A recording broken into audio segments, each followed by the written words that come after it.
నమస్కారం. ఘంటారావానికి స్వాగతం. ముందుగా ప్రధాన అంశాలు. రాష్ట్రంలో నెత్తురోడిన రహదారులు, వేర్వేరు ఘటనల్లో 10 మంది మృతి.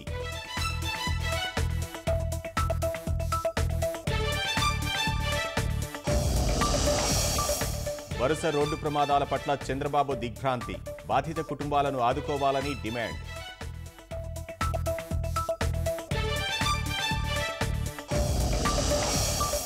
యోగి వేమన వర్సిటీ ప్రాంగణంలోకి వైఎస్ఆర్ ఆర్కిటెక్చర్ యూనివర్సిటీ, రెండూ ఒకే చోట వద్దంటూ విద్యార్థుల ఆందోళన.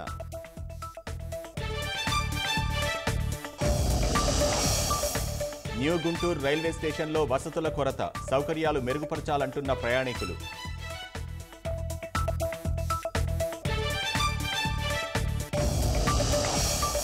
రఫా నగరంపై ఇజ్రాయెల్ బాంబుల వర్షం, వైమానిక దాడుల్లో 35 మంది పాలస్తీనియన్లు మృతి.